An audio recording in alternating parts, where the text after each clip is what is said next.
Hello and welcome to another Algebra 2 lesson by eMath Instruction. My name is Kirk Weiler and today we'll be doing Unit 6, Lesson 4 on arithmetic series. Now, you haven't ever heard the term series before, so let's jump right into it and talk about what a series is versus a sequence. A series.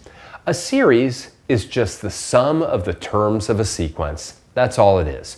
So as we know already, a sequence is this sort of ordered list of numbers, and a series is just what we get when we add them all up.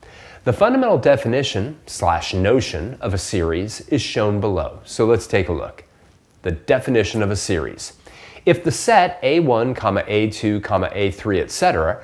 represent the elements of a sequence, then the series S sub n is defined by S sub n equals the summation I equals 1 to n of A sub I. Now it's kind of important, right? Our last lesson was on what's known as summation notation, all right? If you haven't seen that, what we do today could be a little bit confusing, but essentially at the end of the day, all a series is adding up the terms of a sequence. That's it, all right? Which has, surprisingly, a lot of applications to it. But let's take a look at one that isn't particularly an applied thing. Exercise number 1. Given the arithmetic sequence defined by A1 equals -2 and A sub n equals A sub n minus 1 plus 5, then what is the value of S sub 5, which is equal to the summation of I equals 1 to 5 of A of I? Show the work that leads to your answer. All right, well, let's just try to kind of get into it and understand what they're even talking about here. Let me just kind of write this a little bit larger, all right? I'm looking for S5, the summation I equals 1 to 5 of A I.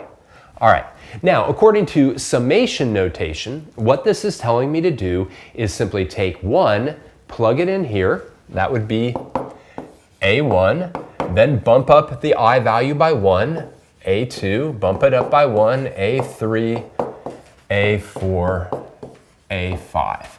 In other words, right, I'm looking for the sum of the first 5 terms of this arithmetic sequence, which gives me then the value of a series.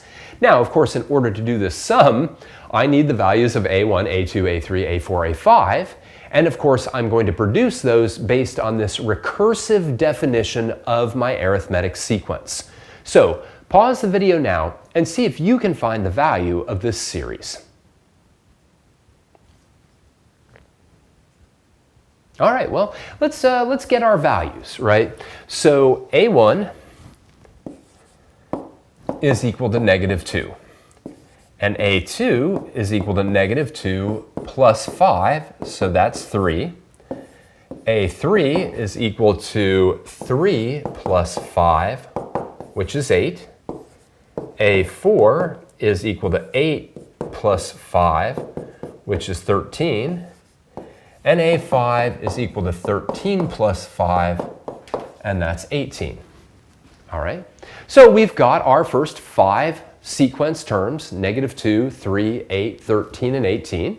And now we just have to add them up, right? So this summation is going to just be -2 plus 3 plus 8 plus 13 plus 18. And of course, we'll likely use our calculator to do that. And when we sort of work it all out, what we'll end up getting is, whoops, not a value of 20, but a value of 40.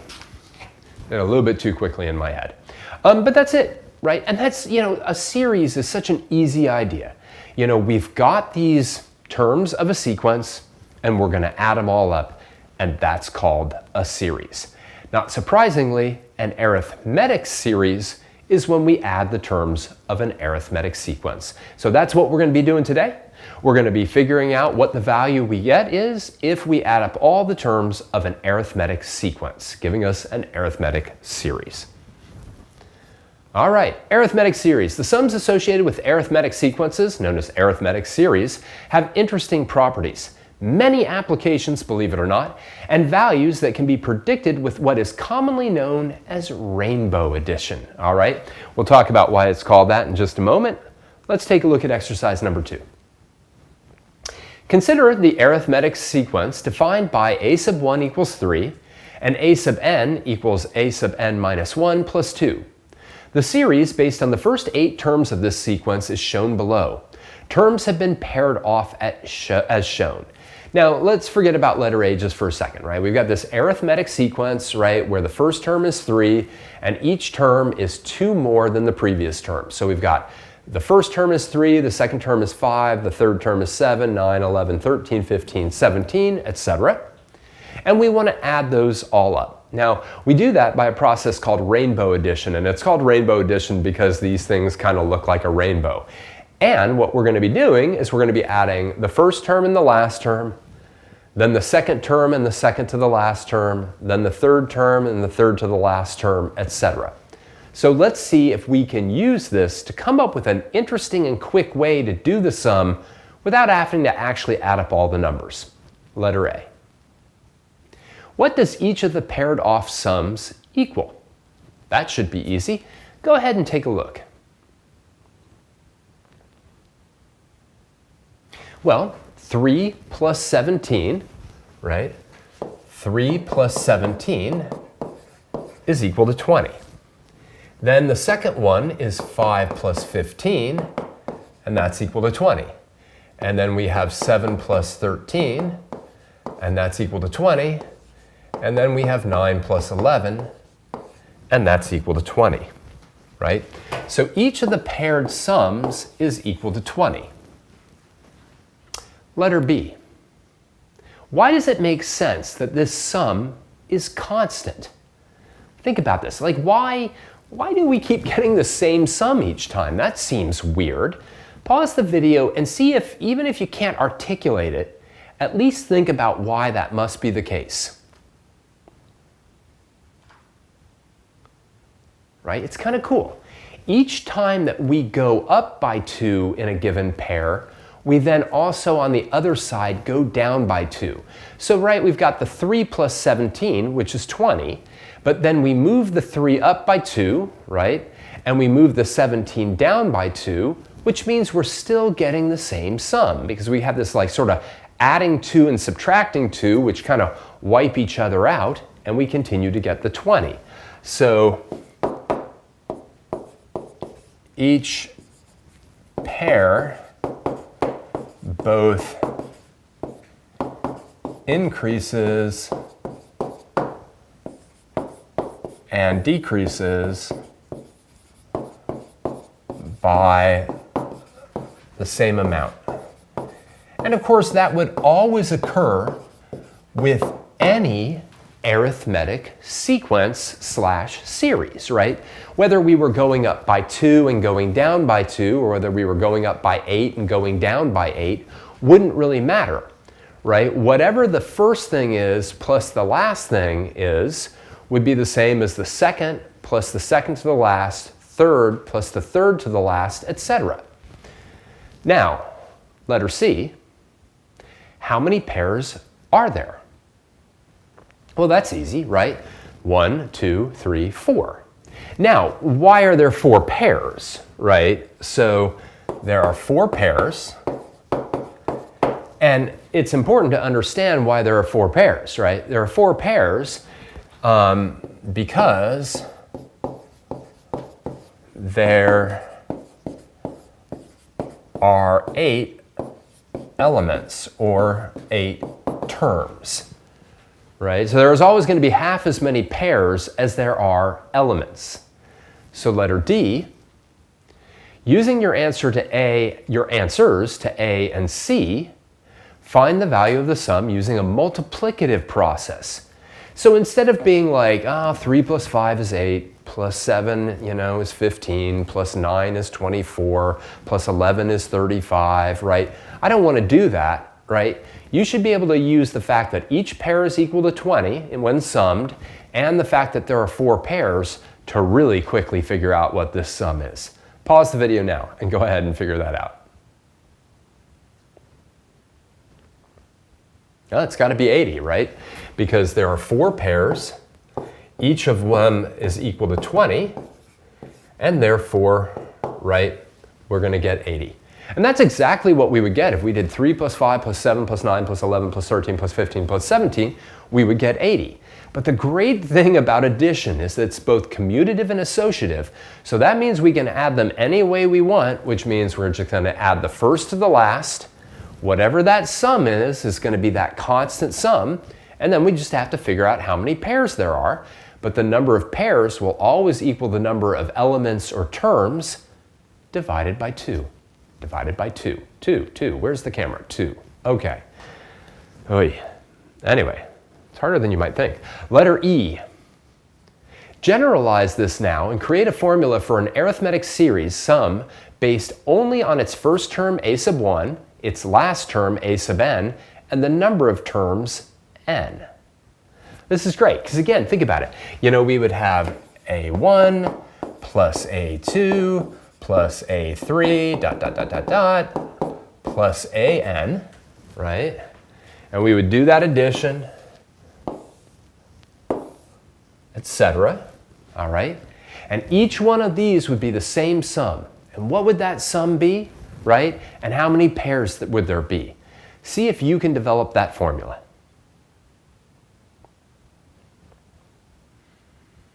Well, that constant sum, right, is going to be a sub 1 plus a sub n. All right? That's going to be that constant sum, right? In our last problem, that was equal to 20, but then we have to multiply it by how many pairs there are. Well, there's n terms, so the number of terms is going to be n divided by 2, and there we have it, right?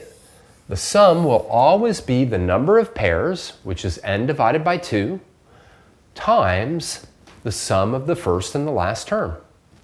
And that's it, right? It's actually a really great formula. And it's so easy because you've got that constant sum. Just have to figure out what that is by adding the first and the last term and then multiply it by how many pairs you have, which is the number of terms divided by 2. Now, for those of you that are really kind of on your game right now, you might be thinking to yourself, well, what if there are an odd number of terms, you know? Then you get this like middle number, right, that like isn't part of any pair whatsoever. But the key is that middle number is going to be half of whatever that sum is, and that's going to work itself out in the wash. The formula is still going to be absolutely fine. All right, but I did want to give a little nod to that. All right, so the value of an arithmetic series. Given an arithmetic sequence with n terms, a1, a2, an, then its series value s sub n equals the summation from I equals 1 to n of a sub I is given explicitly by s sub n equals n divided by 2 times a1 plus an. All right, there it is. So we can always find the sum of any arithmetic series by simply adding the first and the last term and multiplying it by the number of terms divided by 2. Even if the number of terms is odd, this formula will work. All right, let's take a look at exercise number 3. Find the value of the sum 1 plus 2 plus 3 plus 4 all the way up to 100, i.e. the sum of the first 100 natural numbers. Show the work that leads to your answer. All right, well, see if you can do that. There's nothing wrong with breaking out the calculator eventually to figure out your final answer, but see if you can use that summation formula for an arithmetic sequence to figure out the value of this series. And again, it's so cool, right? Because, you know, you got 1 plus 100, and that's 101. You've got 2 plus 99, and that's 101. 3 plus 98, that's 101, etc., right? So, you know, we've got this formula that we can just kind of plug and chug, and we will do that. But I really want you to kind of get a sense for it, right? We're looking for s of 100, okay? And that's going to always be that 1 plus 100, right? That constant sum. And of course, there are going to be 50 of those pairs, right? There are going to be 50 pairs, each one of them worth 101. And then, of course, if we do that multiplication, it's simple enough. We're just going to get 5,050. There's a famous story in mathematics. Some people dispute whether it's actually true. One of the most talented mathematicians in history was a guy named Gaus. And there's a story about when Gaus was in 4th grade. This is back in Germany in the, I don't know, Dark Ages or something. And Gauss's 4th grade teacher was annoyed with all the students because they were being too loud and rambunctious. So the teacher said, I want you to all sit down and add the numbers from 1 up to 100. And Gauss immediately raised his hand and he said, the answer is 5,050. And this was how Gauss did it, by using rainbow addition, realizing that adding the first number to the last number in the list gave him exactly the same as adding the second number to the second to the last, etc. A lot of people dispute whether or not that's true, kind of like the whole George Washington chopped down a cherry tree thing, but hey, let's roll with it, because that would be impressive for a 4th grader. More challenging series problems. All right, so we've got this formula, and this formula is really easy and really straightforward. When evaluating an arithmetic series, we don't always have the first and the last terms. We sometimes don't even know the number of terms themselves. So, if we've got the first and the last term and we know the number of terms, using that formula is exceptionally easy because it really is just sort of a plug and chug formula. But it can be harder when you don't know all that information or when that information is sort of hidden in certain ways. So let's go through some problems that are maybe not as straightforward as that last one that we did. Exercise number 4. Find the sum of each arithmetic series described below. Letter A, the sum of the 16 terms given by -10 plus -6 plus -2 all the way up to +50. All right, well, this one we really do have everything we need, right? We've got our first term, which is -10. We've got our last term, which is 50. And they were kind enough to say to us that there are 16 terms in this sequence, even if they're not showing them all, right? We know how many there are. So this one's actually really straightforward, right? The sum of those 16 terms will be 16 divided by 2 times -10 plus 50. And of course, there's absolutely no reason that you couldn't just substitute this into your calculator exactly the way it looks, right? Literally, you can be like, well, I'm just going to do 16 divided by 2 times -10 plus 50, right? I don't really even need to know that that's 8 and 40. I could, but I don't need to know it. And we get 320. And trust me, sometimes these things are ugly enough that you don't really want to figure out what all the intermediate stuff is.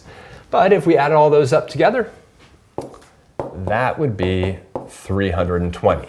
Now again, that one continues to be fairly straightforward because they told us there were 16 terms. We could just see, the first term's -10, the last term's 50, so it's no problem. Let's look at letter B. The summation of I equals 1 to 20 of 6i minus 14. Now, one thing is certainly true in this particular problem. I know how many terms there are. There are 20 terms. That's the whole point of I equals 1 to 20. So there's no question about that. I know n is equal to 20. 20 terms.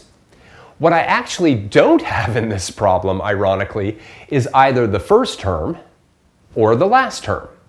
But I can actually figure that out pretty easily, right? A1 is going to be 6 times 1 minus 14, which is equal to 6 minus 14, which is -8. All right. And I also need a sub 20. So a sub 20 is going to be 6 times 20 minus 14, which is 120 minus 14, which is 106. So in this problem, the thing that's really preventing me from very quickly using that formula is that I don't know the first term and I don't know the last term. But this is literally the explicit formula for my arithmetic sequence, right? A sub n or a sub I, whatever you want to call it. I really should have called it a sub I. Now we can do the formula. So pause the video now that you know the first term, the last term, and the number of terms, and figure out what this sum is equal to. Take a moment to do that.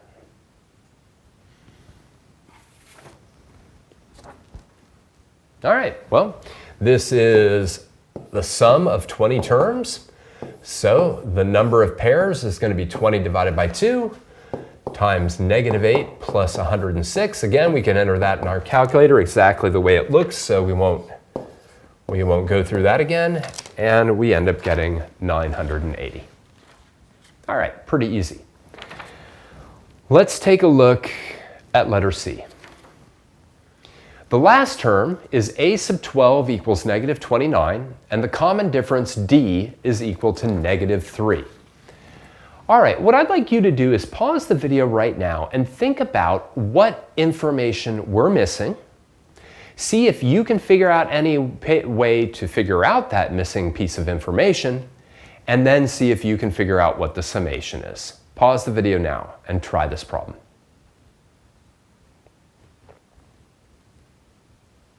All right, well, one thing that's kind of helpful is literally just writing down the generic formula. Okay, now I need to know three things in order to evaluate this sum. I need to know the number of terms, I need to know the first term, and I need to know the last term. Okay, they told me that the last term is, and this is a little bit small on your paper, so maybe I'll write it a little bit bigger there. The last term is a sub 12 equals -29. That actually tells me two things. It tells me that n is equal to 12, and that a sub n, the last term, is equal to -29. What I'm missing is my first term. I don't know what my first term is. And this is where I have to go back to my arithmetic sequence formula. My arithmetic sequence formula. So remember, that sequence formula that we saw actually in our last lesson was a sub n equals a sub 1 plus n minus 1 times d.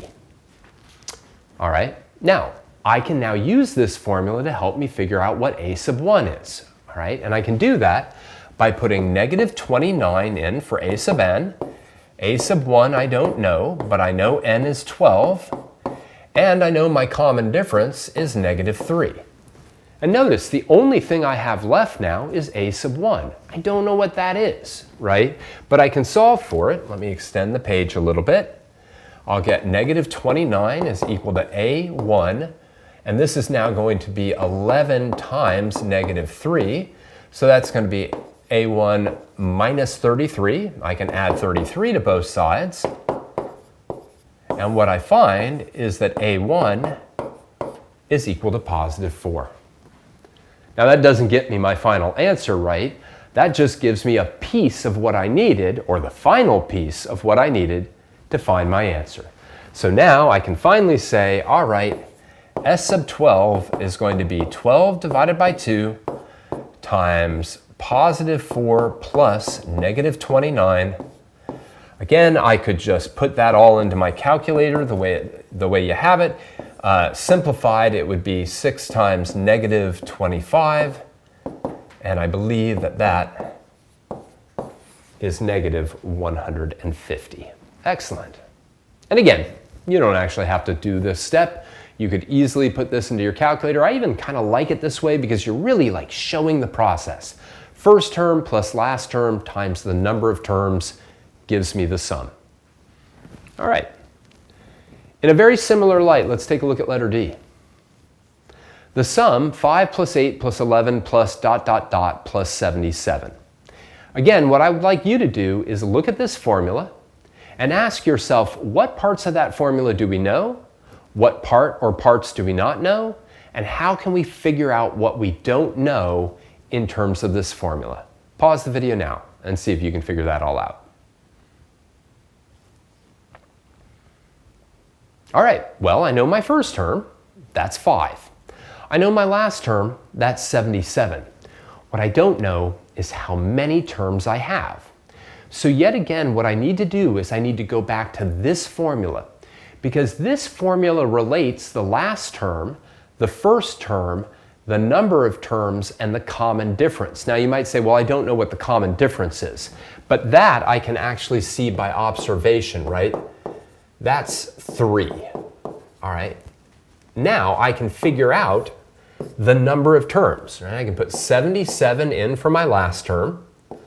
I can put 5 in for my first term times n minus 1, or plus n minus 1 times 3. Just very straightforward. My last term is equal to my first term plus the number of terms minus 1 times the common difference. This will now allow me to solve for n. Maybe what you might want to do is sort of make that simpler on this side. 5 plus 3n minus 3, that's going to be 77 equals 3n plus 2. Subtract 2 from both sides, right? 3n is equal to 75. Divide both sides by 3, and that means we've got 25 terms. And yeah, again, that's a little bit odd because there's an odd number of terms, but that basically means that there's one number right in the middle that doesn't get paired up with something, which is then half of the sum of all the other ones. But now we have everything. We got it all.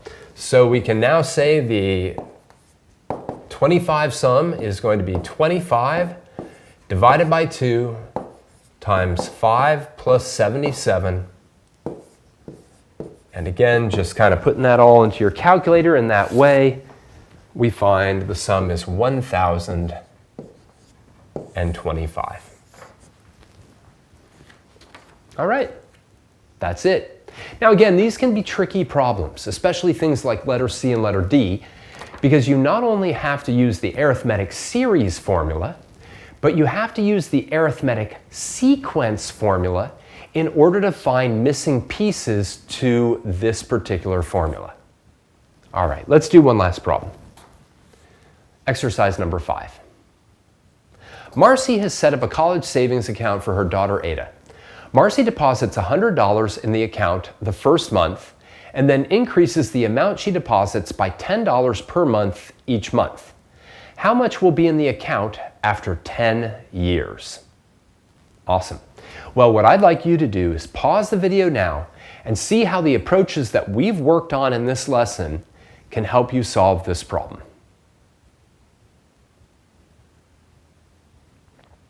All right, well, let's just think about it. Let's just like game it out, right?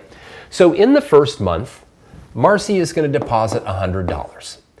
In the second month, she's going to deposit $110.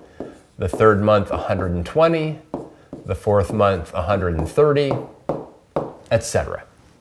I want to add these all up. She's going to do this for 10 years.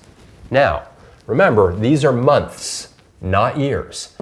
So 10 years is going to be equal to 120 months. So there's going to be 120 terms in this series, right? 120. N is equal to 120. Now in that formula, right, our formula that says S sub n is going to be equal to n divided by 2 times a1 plus an, we now know 2 pieces out of the 3. We know the number of terms, there's 120, and we know our first term, that's equal to 100. What we don't know yet is the last term. We don't know how much Marcy put into the account on the 120th month. We don't know that. So we need to figure out A sub 120. And what is that? Well, that's going to be A sub 1 plus 120 minus 1 times the common difference. Now, what is that? Well, we know A1 is 100. Of course, that's going to be 119.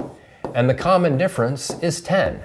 Right? We increase it by $10 each month. So we're just going to use our calculator and crank that out. And we find that on the 120th month, Marcy is depositing $1,290. Now again, that's not the answer to the problem, right? That would be the answer to the problem in, let's say, the last lesson, all right, when we were just trying to generate the terms of an arithmetic sequence. But now it's the last number in this particular sum, right? This is now the sum we want to figure out, but we have everything we need right here, right in that formula. So I can now say that my 120th sum is equal to 120 divided by 2 times 100 plus 1,290. And when I work that all out, we find that Marcy has deposited a whopping $83,400 into this savings account. That's a decent amount of money she saved up for her daughter Ada's college fund. All right. Notice how, by the way, similar this was to the last couple problems that we did in the last exercise, right? We knew pieces of this formula, but not the whole form, not everything, right? We knew the number of terms, well, although we had to maybe think about that a little bit. 10 years equals 120 months.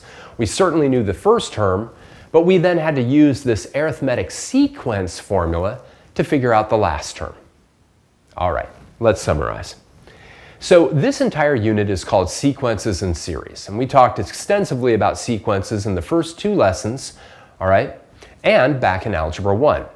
Now we're getting into what are known as series, and series are simply the summation of all the terms of a particular sequence. Today we looked at arithmetic series. In the next lesson we'll look at geometric series, not surprisingly because those are our 2 major sequences. And we saw a very nifty way of evaluating an arithmetic series by taking advantage of the fact that we can pair off the terms to have constant sums, specifically to be the sum of the first term and the last term.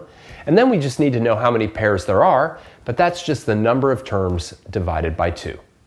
All right, well, we'll work with that a little bit more throughout this unit. For now, I just want to thank you for joining me for another Algebra 2 lesson by eMath Instruction. My name is Kirk Weiler, and until I see you again, keep thinking and keep solving problems.